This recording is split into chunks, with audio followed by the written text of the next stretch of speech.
Alright, the Lakers signed Jake LaRavia, DeAndre Ayton, re-signed Jackson Hayes, and drafted Adu Thero. But does that mean they're done, or do they have more moves left in the tank here? Well, in my opinion, they definitely should not be done, and I don't believe that they're done quite yet either.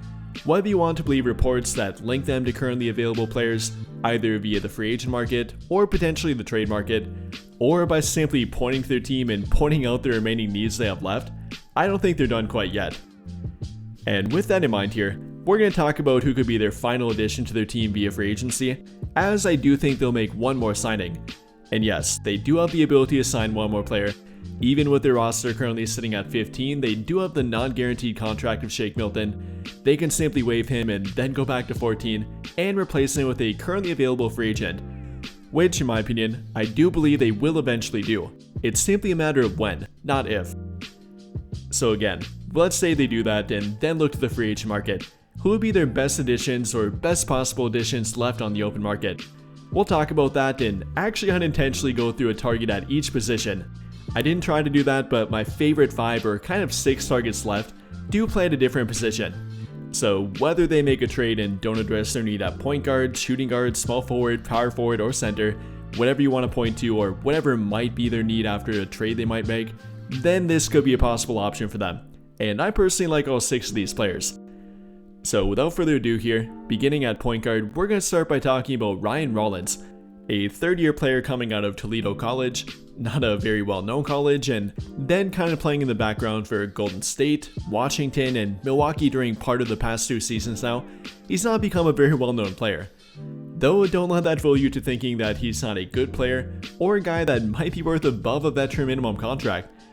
And well, that could mean the Lakers offering him their biannual exception.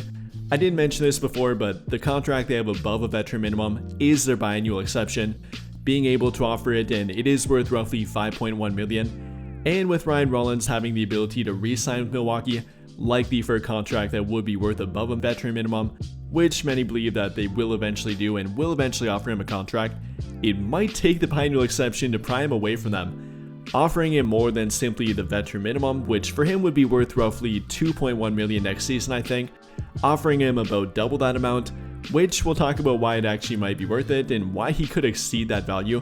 That might be what it takes to get him. And talking about his value and what he currently does have to offer, we're talking about a 23-year-old point guard shooting guard combo, a guy that's shown some good two-way ability up until this point, having the ability at both point guard or playing off ball at shooting guard, and even being a decent point of attack defender too, which is definitely helped by the fact that he has a massive 6'10" wingspan, despite only being about 6'3" or 6'4". And well, combining that all together, he definitely could be an intriguing target, having the ability to play at point guard, averaging roughly 2 assists per game in only about 15 minutes per game last season, translating to roughly 5 per 36 minutes, and that's very impressive considering he did primarily play at shooting guard, a little bit at point guard while Dame was hurt, but primarily was a combo guard for them, mostly playing off the ball, and he displayed that very well as well, shooting roughly 41% from the 3-point line and taking 5.3 per 36 minutes, even shooting better on the corner, shooting roughly 48% on corner 3-point shots last season. So yeah, he can definitely play on the ball, can play off the ball, and defensively can even take on some semi-tough matchups too, showing some ability at the point of attack and kind of being a defensive playmaker out there as well, averaging roughly 2 steals per 36 minutes last season. So no matter what way you look at it, albeit in a very small sample here with Ryan Rollins, so I guess he could potentially go downhill. I don't believe so, and I think this actually will only be uphill for him. I definitely would think about offering him that biannual exception, especially if they would trade Gabe Vincent or think they might plan to trade Gabe Vincent. But if not for Ryan Rollins, and if you don't want to go the younger player route that's not shown a ton of consistent performance on the court quite yet, then maybe going with a more veteran option like D'Anthony Milton. Much like Ryan Rollins is a combo guard with a massive wingspan, Milton having a slightly smaller wingspan at roughly 6'8", but then again has shown even more consistent performance on both ends of the court when he's actually able to stay on the court, which unfortunately for him has been the big problem, only playing 6 games last season, 38 during the 2023-24 NBA season, combining for only 44 in the past 2 years now, so yeah, definitely has been a problem for him, unfortunately. though when he has been on the court, he has been very effective. During the past 4 years combined, now averaging roughly 10.5 points per game, over 4 rebounds per game, 3 assists per game, 1.5 steals per game, and yes, per game, not per 36 minutes. That coming in roughly 26 minutes per game, so that's very impressive. Definitely is a very good point of attack defender, is a defensive playmaker, and kind of a defensive pest out there too. Hopefully the torn ACL and ACL recovery won't hinder him in that regard. Might take him some time to work his way back in, especially on defense too, but even a somewhat remotely healthy De'Anthony Milton will likely be a pretty good 3-and-D point of attack option. And combined with that defense does have to come the 3-point shooting. Obviously, to be called a 3-and-D point of attack defender, you do have to have both parts of the 3-and-D, which De'Anthony Milton definitely does have. During that same 4-year time frame that I referred to, had shot roughly 38% from the 3-point line and even better on corner threes. On his career is a 42% corner 3-point shooter in that 4-year time frame, even above that level, so he definitely can play on the ball, off the ball, is very good at the point of attack on defense, even can kind of be a backup point guard for your team, so I definitely do have interest in De'Anthony Milton, and Lakers apparently do too. Being linked to him per Michael Scotto of Hoopshype, also per other reporters, and I forgot to mention with Ryan Rollins, but they've directly been linked to him as well, with reports saying they have interest in him, so between Ryan Rollins and or De'Anthony Milton, I wouldn't be shocked if they would eventually waive Shake Milton and replace him with one of those two. Either the veteran option with De'Anthony Milton, or potentially the younger, higher upside option with Ryan Rollins. And for me personally, I would be open to either one of them. But if not for those two, and if they keep Gabe Vincent and don't have a gigantic need at the point of attack or with a smaller combo guard, more so looking at a wing player here and a bigger defender in general, then maybe an option like Cody Martin. He was in fact waived by the Phoenix Suns due to his non-guaranteed contract and them trying to get under the second apron, so he does happen to be a free agent. And although he is coming off a fairly underwhelming offensive season, only averaging roughly 7 points per game and 22 minutes per game, shooting an underwhelming 28.5% from 3, obviously not very good, but had shown some good 3-point shooting moments. Back in 21-22 for example, shooting 38.4% on 2.2 attempts per game, or combined from the 21-22 NBA season to the 23-24 NBA season, shooting roughly 38% on corner threes combined in that time frame. So if he can become a bit more consistent, maybe playing with better playmakers like Luka Doncic and LeBron, that would obviously help him, and then being able to take advantage of what he can do on defense, because he is a very good defender, both at the point of attack and even defending some smaller to mid-sized wing players. Cody Martin definitely is a good option. Last season having a plus 1.1 defensive BPM rating, that being the highest of his career, and pointing to him being a very good defender, even for a poor defensive team playing for both Charlotte and Phoenix last season, or per defensive EPM, also rating high in that regard, per 36 minutes, averaging roughly 2 steals per 36, even more than 2 after joining Phoenix, albeit in only 14 games, so wouldn't be a bad option. Yes, the 3-point shooting is a bit up and down for him, but you would be guaranteed a very good defender. Though unfortunately, kind of like De'Anthony Milton, isn't always the most healthy player. Not as bad as De'Anthony Milton, but only played 53 games last season, and only 28 during the 2023-24 NBA season. But at this point, I guess beggars can't really be choosers, so kind of have to have one con come with every player here. But if not Cody Martin and we're still looking at a wing player, then maybe target a guy like Amir Coffey. Not the defender that Cody Martin is, or Milton or Rollins for that fact, but is a decent defender, combined with some better, more reliable 3-point shooting. Amir Coffey having a 38.4% career 3-point shooting average, obviously pretty good in that regard, and then even better on corner threes too, having a 41.9% career corner 3-point shooting average, including him coming off a year of shooting 46.2% on corner threes. So yeah, definitely got the 3-point shooting part down. Again, isn't the best defender in the world, but also is not a bad defender. Wouldn't trust him to take on the most difficult matchup on the court, but he can hold his own on defense. Having a negative 0.2 defensive BPM, not great, but also pointing to him being around average. Then has some pretty good height and length to go with it.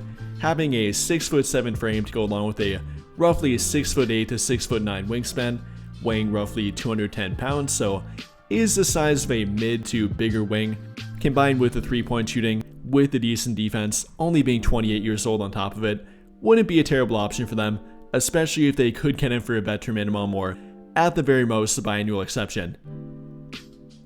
But after that, then we're kind of moving on to front court players here, and beginning with a power forward center hybrid. I brought him up before, so you might know who I'm about to mention here, but it does happen to be Chris Boucher. Like I said, is a hybrid, measuring in at roughly 6'9" with a 7'4" wingspan, so he does have the ability to play at both power forward and center in the right matchup, or depending on the matchup I guess. Only weighs roughly 200 to 210 pounds, so don't expect him to defend the post. He won't be bodying up down there and getting very physical around the rim, more so a skilled big and a floor spacing big for that fact. Though don't let that fool you into believing that he can't finish around the rim or be a lob threat for that fact. He can do that too. But he is coming off a very solid year, averaging roughly 10 points per game, 4.5 rebounds per game, half a block per game, shooting 49.2% from the field and 36.3% from 3 on nearly 4 3-point shot attempts per game in only 17 minutes per game, translating to roughly 8 3-point shots per 36 minutes, so we're talking about a very high volume and fairly efficient 3-point shooting big here. And not to mention he knocked down his corner 3-point shots at a 39.5% clip, which accounted for 42% of his 3-point shot attempts on the year. So talking about Chris Boucher, definitely is a good floor spacing big, is a pretty skilled big in general, especially offensively, can create his own shot, can bring the ball up the floor following a rebound, and even be a lob threat following a rebound and being a good rim running big. I think he'd be a pretty good fit, would be an upgrade compared to Maxi Kleber in my opinion. According to reports, they're kind of relying on him, so I'd much rather rely on Chris Boucher compared to Maxi Kleber. Is better defensively in my opinion, is better offensively, probably the better 3-point shooter at this point, or roughly the same I guess, but I'd definitely pick Chris Boucher over Maxi Kleber. But then finishing up with a center option, and this is kind of a two-way contract option rather than a standard contract option, from the fact that the Lakers probably can't attract a veteran big at this point, a guy that would take a guaranteed contract because they already did sign or rather re-sign Jackson Hayes, kind of filling their backup center spot. So this might have to be a two-way contract for them, and if they would go that route, I'd definitely take a look at Kai Jones. Again, maybe not the best option for a standard guaranteed contract, but if you take a two-way contract for their team, I think that would be an upgrade over either Trey Jemison or Christian Koloko, who they have yet to bring back but might bring back via two-way contract. I think Kai Jones would actually be the better option. Obviously an athletic freak, that would translate to being a great lob threat and a great rim running option to put with Luka Doncic and LeBron for that fact. That would be fun to watch. In a pinch, if either Ayton or Hayes are hurt or simply miss a game, he could fill in for them. He did play roughly 40 NBA games last season, playing with both the LA Clippers and the Dallas Mavericks while they dealt with injuries, and he fared decently well out there too. In the 40 combined games between the two teams they played for, averaging roughly 5 points per game, 3 rebounds per game, shooting roughly 80% from the field, and that's very impressive despite pretty much every shot coming directly at the rim. Every shot literally but one. But regardless, that's very impressive, showing off his athletic ability around the rim, how effective he can be as a lob threat, and simply as a putback guy around the rim. Definitely not a bad option for a two-way contract or potentially to be a third center. I wouldn't mind it. I think he can actually give some solid competition to Jackson Hayes. I would take Hayes over him, and I'm not sure that's really an argument, but you know, it definitely wouldn't be bad for competition. Regardless though, I definitely would be open to it. I think he'd be a fun option for a two-way contract. I'd actually play him more than either a Trey Jemison or Christian Koloko. He does fit their timeline I guess, and with him being two-way eligible for one more season anyway, I think it would be a no-brainer if he doesn't get a different offer from a different team, and a better offer at that. Now if you did want to bring in another veteran center option, you could go for a guy like former Laker Thomas Bryant I guess, if he doesn't re-sign with the Indiana Pacers. Could go with a different option like a Precious Achiuwa if he doesn't sign with the New York Knicks or a different team, but like I said, with them having filled their backup center spot, it's probably not likely they get a veteran option or a center that's actually filled a defined role before, because they wouldn't be guaranteed any playing time. But with all of that being said, what do you guys think? How do you feel about the Lakers' final option, or if they would sign another player after waiving Shake Milton? If they would go that route, who would you like to replace him with, and what position would it be at? Would it be a point of attack player like DeAnthony Melton or Ryan Rollins, a wing player like Amir Coffey or Cody Martin, or a front court player like Chris Boucher or maybe Kai Jones for a two-way contract? Let me know your thoughts and who you would sign in the comments down below. But I think that'll pretty much do it for this one. And if you enjoyed the video, then I would greatly appreciate it if you dropped a like, subscribe to the channel if you have not already, and hit that notification bell to never miss out when I upload a video. But as always, thank you for watching and have a great day or night.